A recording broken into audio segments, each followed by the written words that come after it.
بسم اللہ الرحمن الرحیم۔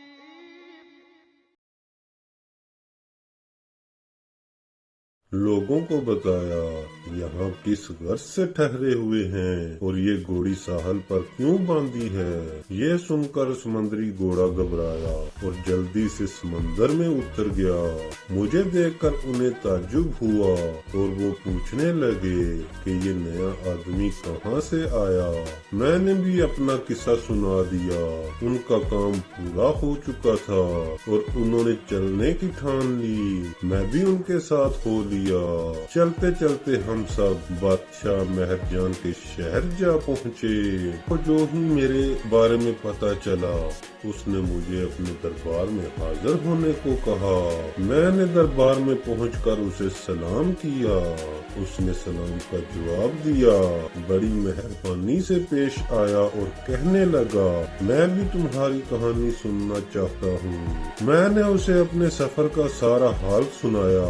وہ بہت حیران ہوا اور بولا، بیٹا تمہاری قسمت اچھی ہے، ورنہ تمہیں ڈوب مرنے سے کون بچاتا۔ ہم نے تو کبھی ایسا واقعہ نہیں سنا۔ تمہیں خدا کا شکر ادا کرنا چاہیے۔ اس کے بعد بادشاہ نے میری بہت خاطر تواضع کی اور دارس بنائی۔ اس نے مجھے اپنے ملک کی بندرگاہ کا بڑا افسر بنا دیا۔ بندرگاہ میں آنے جانے والے جہازوں کی جانچ پڑتال میرے ذمہ تھی اور پرچی بھی میں ہی وصول کرتا تھا۔ میں نے بڑی ایمانداری اور محنت سے کام کیا اور آرام سے رہنے لگا، بہتر سے بہتر کھاتا پیتا اور پہنتا۔ میں غریب اور مظلوم لوگوں کی مدد اور بادشاہ سے ان کی سفارش کرنے سے کبھی نہ ہچکچاتا۔ اس بندرگاہ میں میرے جتنے سیاحوں سے ملاقات ہوئی اور عجیب و غریب باتیں سننے اور دیکھنے کا اتفاق ہوا۔ اگر ان سب کو بیان کرنے لگوں تو میرا قصہ کبھی ختم ہی نہ ہو۔ ایک روز جو میں بادشاہ مہر جان کے پاس گیا تو دیکھا کہ دربار میں بہت سے ہندو بیٹھے ہیں، سر منڈے ہوئے، بیچ میں صرف چنیا کے بال، ماتھے پر چندن لگا، بازوؤں پر چھوٹے چھوٹے بت بندے، گلے میں کالا داغا، زرد ریشم کی دھوتی اور پاؤں میں کھڑاؤ۔ غرض مجھے یہ سن کر بڑی حیرت ہوئی کہ ہندوؤں کے 72 فرقے ہیں اور ذات پات کا بہت زیادہ خیال رکھا جاتا ہے۔ اس علاقے کی ایک اور عجیب بات یہ ہے کہ مہر جان بادشاہ کے ملک کے پاس ایک جزیرہ ہے جہاں سے رات کے وقت ڈھول اور دف بجنے کی آوازیں آیا کرتی ہیں۔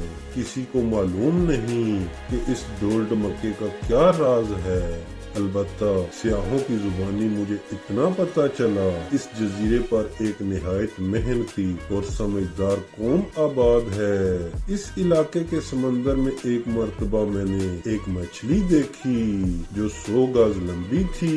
وہاں ایک ایسی مچھلی بھی پائی جاتی ہے جس کا منہ بالکل الو جیسا ہوتا ہے۔ سمجھ میں نہیں آتا کہ آپ لوگوں کو کیا کیا بتاؤں۔ ایک سے ایک انوکھی چیز وہاں میں نے دیکھی۔ اگر بیان کرنے کی ٹھان لوں تو سناتے سناتے کئی برس گزر جائیں۔ اس بندرگاہ میں میرا قیام اس خواب کی مانند تھا جس میں عجیب عجیب منظر دکھائی دیتے ہیں۔ اس کا یہ مطلب نہیں کہ میں بغداد کو بھول گیا۔ مجھے ہر وقت اپنے وطن، گھر بار، رشتہ داروں اور دوستوں کی یاد ستایا کرتی۔ بار بار یہی خیال دل میں آتا کہ اب شاید کبھی جانا نصیب نہ ہو۔ بندرگاہ میں آنے والے ہر سوداگر، سیاح اور ملاح سے یہ پوچھتا کہ کیوں بھائی کوئی پتہ ہے بغداد یہاں سے کتنی دور ہے؟ مجھے ہمیشہ یہی جواب ملا، بغداد یہ نام میں نے آج ہی سنا ہے۔ جوں جوں دن گزرتے گئے میرا جی اچاٹ ہوتا گیا۔ ایک دن کا ذکر ہے، میں اپنا عصا لیے سمندر کے کنارے کھڑا تھا۔ ایک بڑا سا جہاز جس پر بہت سے سوداگر سوار تھے آ کر بندرگاہ میں لنگر انداز ہوا۔ جہاز کے عملے نے سامان اتارنا شروع کیا اور میں قاعدے کے مطابق سامان کی فہرست بنانے لگا۔ جب عملہ سامان اتار چکا تو میں نے جہاز کے کپتان سے پوچھا، اب تمہارے جہاز میں کوئی چیز رہ تو نہیں گئی؟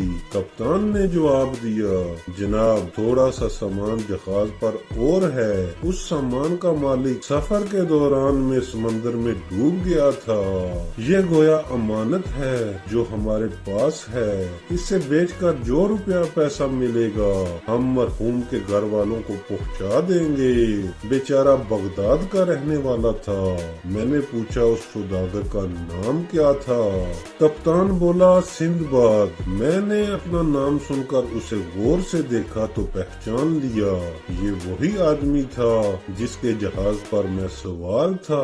خوشی کا نعرہ لگا کر میں نے کہا، ارے یار حد ہو گئی بھائی، تم نے پہچانا نہیں؟ میں سندباد ہی ہوں جسے تم سمندر میں غوطہ کھاتے چھوڑ آئے تھے جب اس مچھلی نے جو جزیرہ بنی ہوئی تھی غوطہ لگایا تھا تو اور لوگ ڈوب گئے تھے، مگر میں خدا کی مہربانی سے لکڑی کے ایک تختے پر سوار بہتا بہتا اس ملک تک پہنچ گیا۔ یہاں کے بادشاہ کی عنایت سے میں بندرگاہ کا بڑا افسر بن گیا ہوں۔ اب تمہیں یقین آیا کہ میں ہی سندباد ہوں۔ جہاز پر جو سامان باقی رہ گیا ہے وہ میرا ہے، تم میرے حوالے کرو۔ کپتان نے یہ سن کر سر پیٹ لیا اور بولا، غضب خدا کا، معلوم ہوتا ہے کہ اب دنیا سے ایمانداری اور سچائی اٹھ گئی۔ ایک آدمی کے مرنے کا ذکر آ گیا تو اس کا مال ہتھیانے کے لیے اس طرح کے بہانے بنانے لگا۔ جا یہ جانسا کسی اور کو دے، ہم نے اپنی آنکھوں سے سندباد کو ڈوب کر مرتے دیکھا ہے، کبھی مردے بھی زندہ ہوئے ہیں، ہم سندباد کا مال ہرگز تجھے نہ دیں گے۔ میں نے کہا، کپتان صاحب خفا نہ ہوں، ذرا دیر میری بات تو سنیں، میں ثابت کیے دیتا ہوں کہ میں ہی سندباد ہوں۔ اس کے بعد میں نے سفر کے سارے حالات کپتان اور دوسرے مسافروں کے سامنے بیان کیے کہ کس طرح ہم برے سے روانہ ہوئے، کہاں کہاں گئے، کب اس جزیرے پر پہنچے جہاں ہماری کئی ساتھی ڈوب مرے تھے اور میں جہاز سے بچھڑ گیا تھا۔ اس کے علاوہ ایک دو باتیں ایسی تھی جن کا میرے اور کپتان کے سوا کسی کو علم نہ تھا، وہ باتیں بھی میں نے ظاہر کر دی۔ سفر کا حال اور راز کی باتیں سن کر ان سب کو میرے سندباد ہونے کا یقین آ گیا اور انہوں نے مجھے پہچان لیا۔ وہ بولے، خدا کی قسم ہمیں پورا یقین تھا کہ تم ڈوب گئے ہو، حیرت ہے کہ تم بچ نکلے، خدا نے تمہیں نئی زندگی عطا کی ہے۔ میرا سامان جہاز پر سے اتارا گیا، مجھے یہ دیکھ کر بڑی خوشی ہوئی کہ ساری پیٹیاں اسی طرح بند ہوئی تھی جیسے میں نے انہیں چھوڑا تھا، ہر پیٹی پر میرا نام لکھا ہوا تھا۔ میں نے سامان کھول کر بہت ہی عمدہ اور قیمتی چیزیں نکال لی اور انہیں اٹھوا کر بادشاہ مہر جان کے پاس لے گیا۔ میں نے کہا، میری طرف سے یہ حقیر نذرانہ قبول کیجئے، میں آپ کو ایک خوشخبری سنانے آیا ہوں، میرا کھویا ہوا مال اسباب آج مجھے مل گیا ہے۔ پھر میں نے اسے سارا قصہ سنایا، جسے سن کر بادشاہ بہت حیران ہوا اور کہنے لگا، تمہارا موت کے منہ سے نکل کر ہمارے ملک پہنچ جانا ہی بڑا عجوبہ تھا، لیکن یہ نیا واقعہ تو اور بھی عجیب ہے۔ یہ کہہ کر اس نے مجھے بہت سے انتہائی قیمتی تحفے دیے۔ میں نے اپنا سارا مال اچھے داموں بیچ دیا اور اس کے بدلے اس ملک کا نادر اور قیمتی سامان خرید لیا۔ جب سارا مال اسباب جہاز پر لد گیا اور کپتان نے روانگی کا ارادہ ظاہر کیا تو میں بادشاہ کے حضور میں جا پہنچا اور اس کی مہربانی اور محبت کا بہت بہت شکریہ ادا کر کے وطن جانے کی اجازت چاہی۔ بادشاہ نے مجھے اور کئی تحفے دیے اور خدا حافظ کہا۔ بادشاہ سے رخصت ہو کر میں بندرگاہ آیا اور جہاز پر سوار ہو گیا۔ خدا کا نام لے کر ہم چل پڑے۔ اس مرتبہ قسمت نے ہمارا ساتھ دیا، ہمیں سفر میں کوئی حادثہ پیش نہ آیا۔ بہت دن رات سفر کرنے کے بعد ہم صحیح سلامت بصرہ پہنچ گئے۔ میں نے چند دن وہاں قیام کیا اور پھر اپنا مال لے کر بغداد کا راستہ لیا۔ وطن پہنچ کر مجھے جتنی خوشی ہوئی میں بیان نہیں کر سکتا۔ میرے گھر پہنچنے کی خبر پھیلی تو سارے دوست احباب اور رشتہ دار دوڑے دوڑے مبارک دینے آئے۔ میرے پاس اب دولت کی کمی تو کوئی نہیں تھی۔ میں نے بہت سے نئے مکان اور زمینیں خرید لیں، سینکڑوں آدمی ملازم رکھ لیے، تجارت کر کے خوب روپیہ کمایا۔ کوئی دن ایسا نہ جاتا جب میں اپنے دوستوں کی دعوت نہ کرتا۔ وہ جو کسی نے کہا ہے کہ ہر روز روزے عید تھا، ہر شب شب بارات، وہی حال میرا تھا۔